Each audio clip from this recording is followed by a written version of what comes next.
I like the script so much because it takes a story which is in fact a comic book and it grounds it in reality that we can all relate to. Ultraviolet takes place in the future. The world has now eradicated all disease. Everything that was still a mystery today in our century is not a mystery anymore.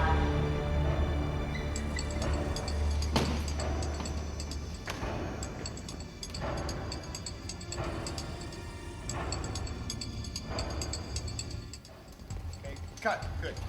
All right. I think Kurt has one of the most complete visions of any filmmaker I've worked with. I think he brings a sense of style coupled with a deep, deep regard for martial arts that infuse pretty much every frame of the movie. Every aspect of this movie is from his head, and every sequence he's cut in his head, every sequence he's pre-visualized, every sequence he's chosen the colors, every sequence he's chosen the design of the room that we're in. We're looking up at her when she exits, so we don't see any floor on the exit. And it's truly a singular point of view. Garth is one of those that truly misses being human, and he's techie, and he lives in a semi-trailer. He's looking for a cure, you know, to be human again, and that's Garth's life right there. How can he be alive? Violet, wait, look what the boy wrote down on the paper. It's the chemical foundation of what I'm certain is a cure for hemophilia. Dax's researchers probably developed it years ago in the lab where he was bred. Germaphobe. There's many diseases in this new world, and so he doesn't want to get any of them. So his wardrobe reflects that. His boots are connected to his shoes, and his gloves are connected to his jacket, and so no germs can enter anywhere. We came to Hong Kong and Shanghai for the look of the movie. We looked at a number of cities around the world to find a place that seemed appropriate, suitable to shoot this movie.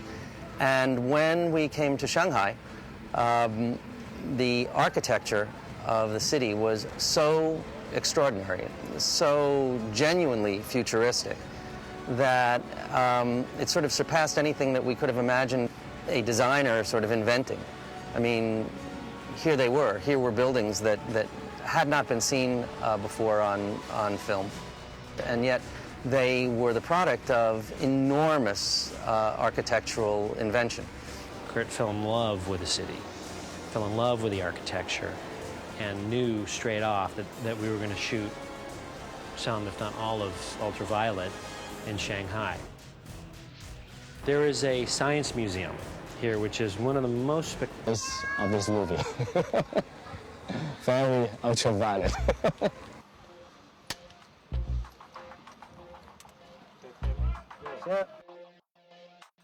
For the visual effects is that how we can achieve the reality and the surrealism of this movie.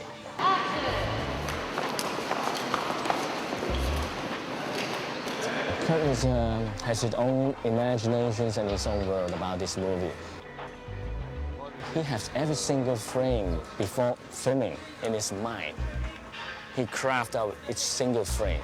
So we have to go up under the gun with the snorkel, pull back suddenly, pull the trigger, and then there'll be a muzzle flash right here, and then we can hide the cut for a second part of the move if necessary. Before the actual movie starts, we got the animatics, we got the style of the movies that effects, what kind of effects you're looking for.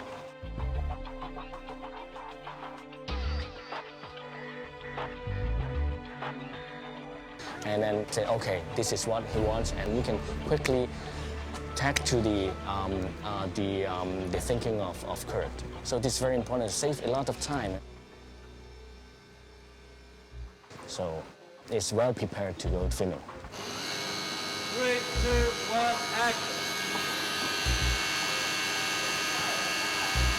When you see the sequence, your adrenaline will just go up. It's so exciting to create.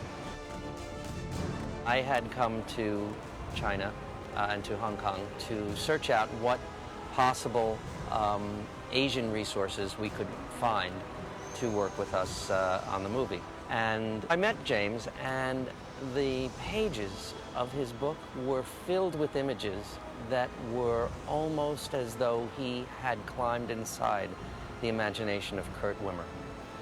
They were images of futuristic cities, images of futuristic weapons, images of futuristic costumes and armor that were frighteningly identical to the kinds of things that Kurt had been speaking to me about before I ever came over to Asia. And so I put Kurt and James together, and they hit it off right away. And as a result, the sets are different and interesting and Really unique.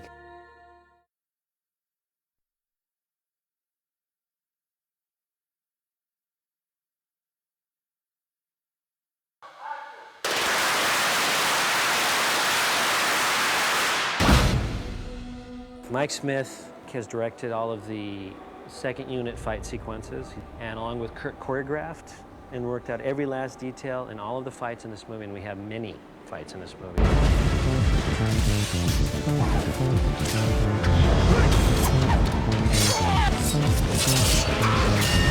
All of them, different style of fighting, some with guns that have knives.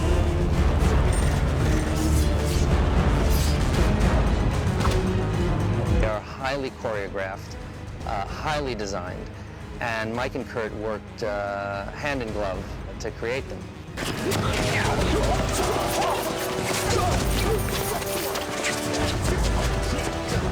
Good. What we tried to do was just say, well, let's do something different that's very unique and very cool, and do a martial arts film that was based on different concepts.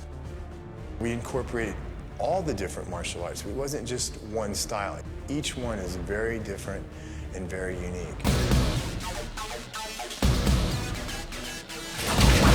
Violet's basically a comic book character, and so we get to do all kinds of fun stuff.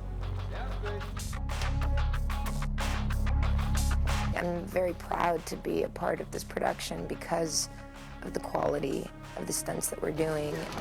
I've never been involved in a movie with this much complex maneuvering when it comes to the stunts and the fights. My favorite was the library fight.